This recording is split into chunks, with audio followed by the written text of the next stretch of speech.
Jim Lee was one of my favorite comic book artists growing up, and in this video, we're going to be looking at some of his penciled comic book art.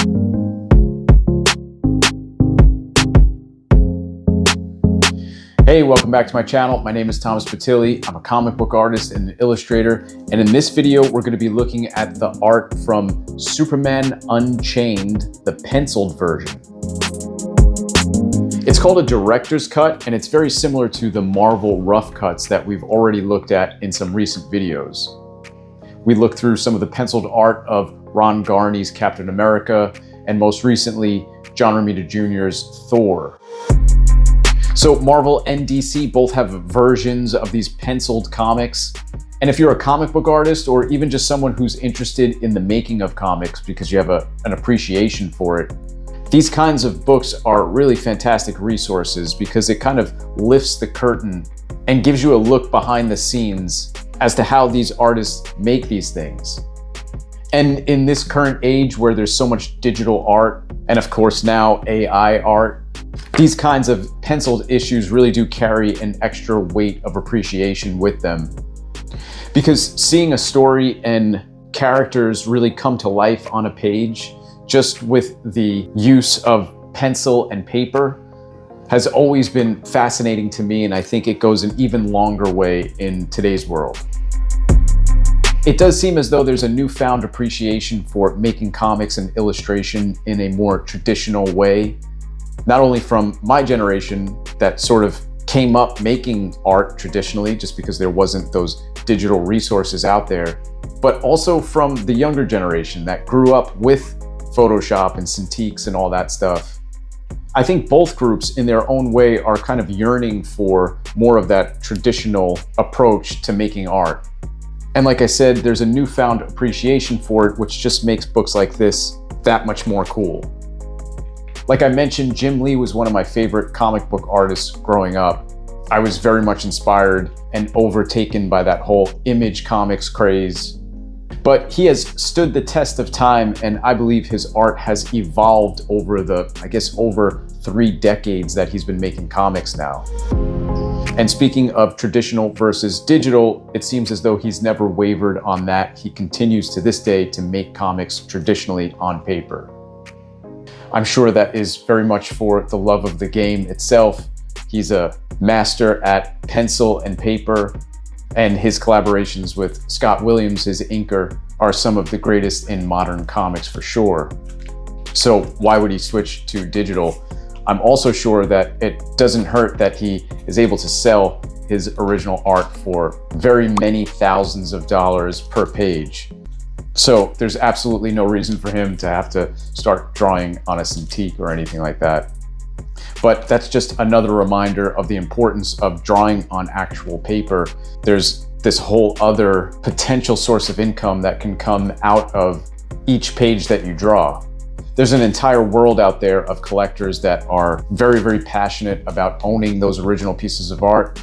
And if you have work that is appealing, and if you have work that features very prominent characters, you can make quite a good income just selling your original art. And if you spend all these years drawing digitally, unfortunately, you won't be able to partake in that kind of a second stream of income. So there's definitely a practical sense too to drawing traditionally.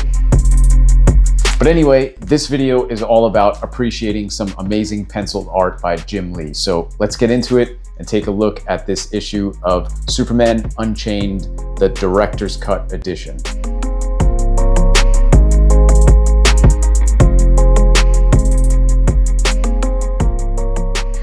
One of the first things you might notice, especially after you watched some of my other penciling videos where I looked at the work of Ron Garney in the Captain America rough cut, and then most recently the John Romita Jr. rough cut of his Thor comic, is that of the 3, Jim Lee's pencils are definitely the tightest.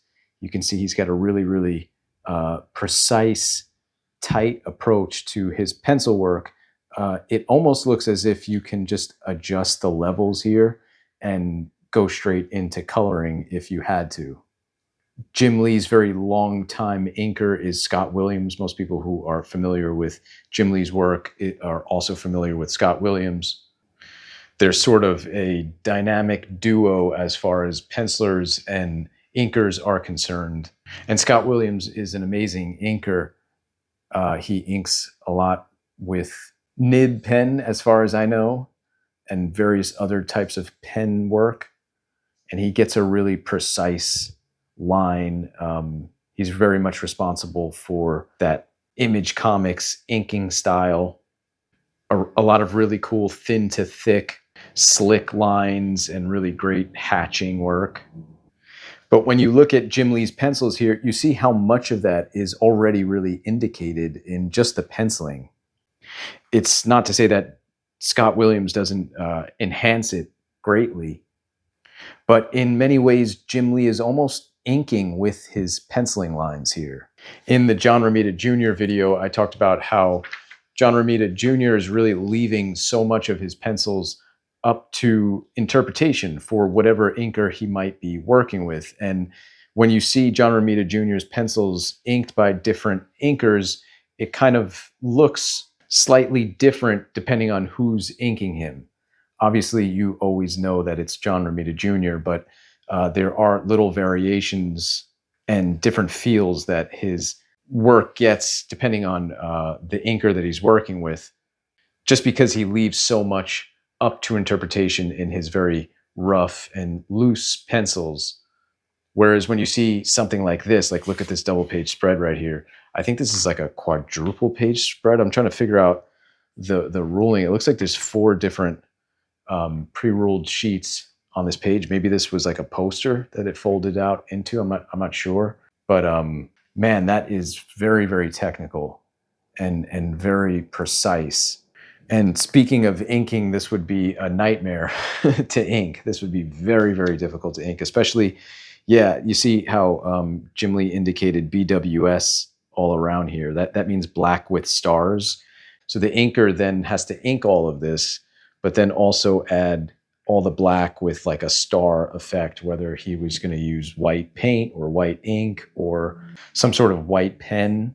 But he was also going to have to somehow carve out all these little action lines as well on top of the black. I can't imagine how I would go about inking someone else's work this precisely, especially with all that detail and all that black background. But that just goes to show how professional and how much of a craftsman Scott Williams really is. Another double page spread for a vertical one. Look at that. Man, that's a killer image right there. That's like an awesome poster. This is another one. Every time I go through one of these penciled issues, I always say, I should print this out and ink it. And at this point now, this one being the 3rd one we've looked through, I certainly have more than enough material to print out in blue line and just ink on top of for inking practice. And it would be great between Jim Lee, John Romita Jr., and Ron Garney. Those are 3 very different styles that would be awesome to just practice inking and experiment on top of. But this is just a really cool, just powerful Superman double page spread. And the vertical composition is pretty awesome too. I always loved Jim Lee faces. I love the way he draws female faces primarily, but his Batman and Superman face is just pretty spot on. They look sort of similar, but for one reason or another, there's a distinction between the two. I can't tell you how or why, but it might just be the little extra flourishes in the hair on Superman. But regardless, he knows how to draw just solid face structures, very, very powerful kind of superhero anatomy, while keeping a certain humanity to it so that it doesn't just feel like cold and robotic. Really awesome stuff. I mentioned this before in another Jim Lee video, but I've watched him live stream his comic book making process like in real time. He used to, I'm not sure if he does anymore, he used to stream a lot on Twitch, and I never was into Twitch, but I used to watch them afterwards when they would get posted to YouTube. And those are still up on YouTube. And man, for anyone who is a Jim Lee fan, or maybe not even a Jim Lee fan, and just wants to understand how mainstream modern day comics are drawn, but traditionally, like on paper with pencil, just watch that. They're like 6-hour videos, and from literally start to finish, he will finish a page in real time while he's, chatting with the chat room there, taking questions and all that. And I was a, hardcore Jim Lee fan growing up, and if I had any kind of access to that sort of thing when I was younger, man, that would just have been like a dream come true. I grew up in a time before all that kind of technology, so I was really just trying to piece together in a lot of ways through books and magazines how these guys would go about making these kinds of comics and getting these kinds of details with just a pencil or just a pen or just a brush. And so I would look at these like little examples that I would find of a penciled page somewhere in a book or a magazine, and I would just stare at it and try to read the interviews and understand what kind of tools they were using. But to watch that in real time it's pretty incredible, and it's a really, really great resource. And it's something that I watch regularly myself, just to remind myself, like, even though I'm not, really like a technical, detailed, tight penciler like a Jim Lee, it's just to see how, a master, someone who's been doing it as long as he has, and whether you like this kind of style or not, um, he has mastered it, and in many ways kind of set the tone for what a lot of these modern comics would look like. There's still so much I could learn, and I think anyone else can learn by just watching someone like that work. And one of the things that's really fascinating about watching him work is that I've mentioned this before, but it seems as though he doesn't go into pages after doing a series of thumbnails and layouts. He just goes straight onto the board and roughs it out page by page that way. So a sort of, I guess, more conventional method is that an artist would read the script if they're working with a writer, and then they would do a series of small little versions of those pages, sketches of what those pages are going to look like. You could call them thumbnails, you could call them layouts, but they're just doodles and shorthands for how many panels are going to be there, roughly what the composition of the panel is going to be, all that kind of stuff. But Jim Lee seems to skip that stage, and he just goes right onto the 11 by 17 artboard and just starts roughing in the page in like stick figure, very bubbly, cartoony gestures first.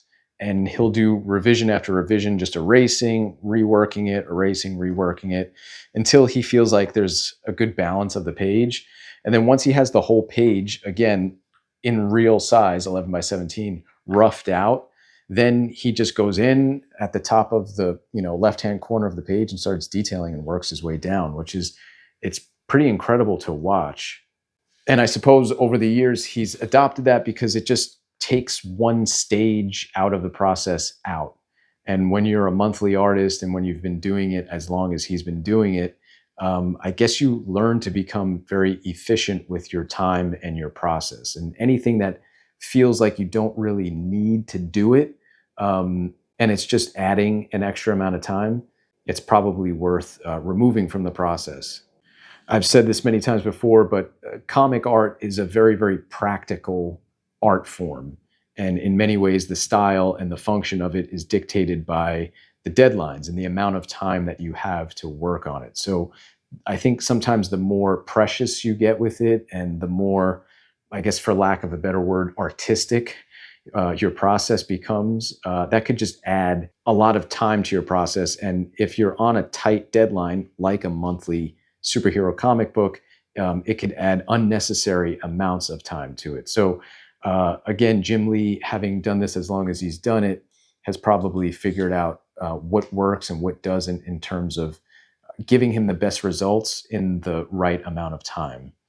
One of the other things that I've heard him say while he's drawing on those live streams is that he doesn't really do like perspective grids anymore. He just kind of knows how to do it right onto the board. And it's pretty incredible to watch him do that stuff with a ruler. Like there's no vanishing point, and he just kind of, he knows where the vanishing point is in his mind, but he doesn't grid stuff out. He just kind of puts the ruler down and moves it around. And he's moving it while like the pencil is on the page. It's really very interesting to watch. He uses the ruler like it's a tool that's kind of like guiding his pencil. Pretty incredible. Like these little buildings in the back, the way he'll do that. I mean, he could spend, maybe a minute and a half just drawing that real simple skyline back there, and it's so descriptive. It's Metropolis. It's the Daily Planet, and he's able to do that almost with his eyes closed. It's pretty incredible. And then something like this that's a lot more elaborate, although it looks incredibly detailed, and it's a pretty basic one-point perspective. And for somebody like him who's been doing this for as long as he's been doing it, this is something that he can do relatively easily.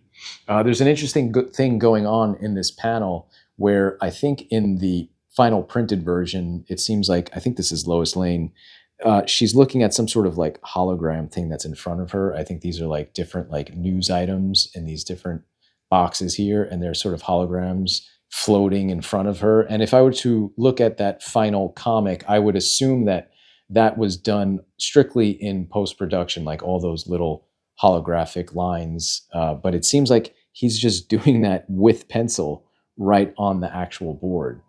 Sometimes the old school guys, when they're working traditionally, they'll even do stuff like that on a sheet of like vellum paper, and then deliver that with the artwork. And then again, post-production will piece those separations together. But he's just doing it right onto the final art, which is really interesting. I guess the colorist would then probably select those lines and work their magic with it. But that's really interesting to see that he just goes right onto the Bristol board itself. There's more of that over here. And again, if it takes too much time to do this on a separate sheet of tracing paper or to put it into the computer and try to mess around with it, and if you're as sort of precise with the penciling as he is, and you can just do it right there, why not? I think sometimes we've gotten a little bit too carried away with all of our fancy technology to think that these are things that we have to do with a computer. But for consistency's sake and for more of a, I guess, holistic approach to the artwork, it's really nice to see that he just does it right onto the paper itself. Here's more of that.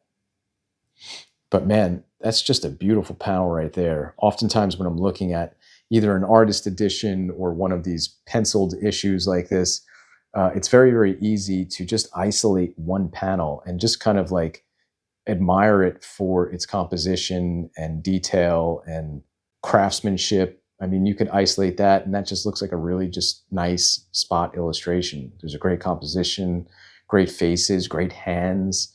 Even that little suggestion again of the Daily Planet right there in the camera. Jim Lee has also obviously drawn Batman, if you're familiar with his run on Batman with the Hush series. I really loved that when it was coming out. But he was really able to develop, after drawing both Superman and Batman, he was really able to develop a distinction between his shorthand for Metropolis architecture and Gotham City architecture. And there's similarities to it because, again, it really is a shorthand. But there's these little, very specific and very noticeable details and differences in his Gotham City skylines and his Metropolis skylines. And it's little things like that that I think go a really, really long way in terms of his ability to world build and really put the reader in different environments. Even though Jim Lee's style is very, very specific and very recognizable. And like we mentioned before, his Batman and Bruce Wayne can kind of look very, very similar to his Superman and Clark Kent. There are these little differences that really do set them apart. And it's the same thing with the architecture and the worlds that he builds around them. But again, I'll mention this probably throughout the video. It's just really worth watching him work because a panel like this that I would imagine an artist really had to go through a lot of reference for and really put down a lot of like perspective grids and all that. He's really able to cook up a panel like this in a relatively short amount of time. And most of this technological stuff, if not all of it, he just pulls it right out of his head. He's been doing this stuff for so long that, again, he's created shorthands for all this kind of stuff. So whether he's drawing, the Danger Room in the X-Men universe, or a fighter plane from his Wildcat series, or here like a, military headquarters in this Superman comic, he knows with certain types of lines how to make something read in a certain kind of way. And really, that's what comic art comes down to. It's a shorthand for reality. And depending on how you go about shorthanding that reality, that really is what your style is. And with a lot of these old school guys, the whole point of collecting reference and working with reference was that eventually, when you're drawing comics, say you're working on like a military comic, if you're, Joe Kubert back in the day with Sergeant Rock or something like that, the idea is that you would have clippings from magazines and books and newspapers that would have tanks and would have guns and would have helmets and stuff like that. But 2-3 issues into it, you would have probably drawn so much of that stuff that you're internalizing it. And then by the time you're on issue 20 or something like that, you're just sort of able to recall upon a lot of that stuff from memory. And so then if you extrapolate beyond that, a guy like Jim Lee, who has been doing this at this point for, I'd say, over 3 decades, which is pretty crazy. A panel like this, how many times has he drawn tech that looks like this, or like a futuristic technological chair that looks like this, or one of these like motherboard desks or something? He could just pull this stuff out of his head really, really accurately without the use of reference. And so reference is super, super important to use for accuracy. I certainly use it quite a bit. But for the monthly artist, let's say on a superhero project, that's a pretty tall order, and that's a grind. And so I think in that case, reference is really meant to be sort of studied and internalized so that you can eventually be able to call upon a lot of that kind of stuff and draw quite a bit of things from your imagination. So I think that was the end of Jim Lee's portion of this comic. This is the whole first issue. And then there's some bonus stuff in this particular issue that has, I think, a bonus story by, I want to say, Dustin Nguyen is the artist on here. And this is some really, really cool stuff, really expressive inks, very, very different from Jim Lee's approach, but that's some beautiful black and white art. And then, like those rough cut issues from Marvel back in the day, this also has the, I guess, the script that's in the back, and you could kind of just go back and forth and compare how the script translated to the final art, which is always a really insightful thing to do, especially if you're not only looking to write for yourself, but just see what it's like for an artist to work with a writer and how their visions sort of have to collaborate. A writer has a certain vision, and then the penciler, the artist on these books, is very much like the director of the movie. He's the one who's going to set up the shots and really bring the thing to life, obviously, in a visual way. So this is always a really great resource for anyone who's learning the comic process. Okay, I hope you liked that flip through of the Superman director's cut. So it's been fun to go through these penciled issues of comics. This is the third one I've done in the last couple of months. If you want to continue to see videos like this where we look at the penciled art specifically of certain artists, let me know in the comments. I'd love to make more of these videos. If you have any suggestions of specific rough cut issues or director's cut issues, if there are any other ones of these, please do let me know. If you know of any other kind of artist edition or specific artists that have penciled issues out there, I'd love to look at more of these. I have a few more things in my personal collection here that we could look through, but I'd love to know what you guys want to see. And I'd also love just to know what's out there in general in terms of penciled art material. Me, myself, I'm more of a black and white guy. I love finished original ink comic art. But as I evolve and get better as someone who inks their own penciled art, looking at the penciled art of artists who are by definition pencilers, definitely helps me get better at penciling in a way that works for someone who inks themselves. There is a difference between penciling for someone else who is going to then ink your art and then penciling for yourself. But just seeing different artists approach, some of the more tighter pencilers like Jim Lee here, and then someone with a little bit more expressive loose pencils like a John Romita Jr. It's helpful for me to see where I fall within that scale. And most importantly, like I say in a lot of these videos, just looking at process comic book stuff, it just gets me juiced up and makes me want to draw. I get really inspired, and I know some of you do as well, so it's really cool to share this stuff with you. These kinds of videos are fun to watch when you're actually drawing. I know I do that from time to time, just to keep me inspired, keep me engaged in what I'm doing, and keep me aspirational as well. Looking at the work of artists who have been doing this for a really long time and understand it on a much deeper level than I do, it keeps me wanting to strive to be a better comic artist and just visual storyteller. So I hope videos like this inspire you as much as they do me. And with that being said, if you like this video, please do hit that like button. It really helps the channel. Leave a comment below. I always love the comment section on these videos. And if you're not subscribed, please do consider subscribing. I got plenty other videos in the works that I'm really excited to share with you, so stay tuned for those. That's all I got for now. Thanks so much for watching. I'll catch you in the next one. Take care.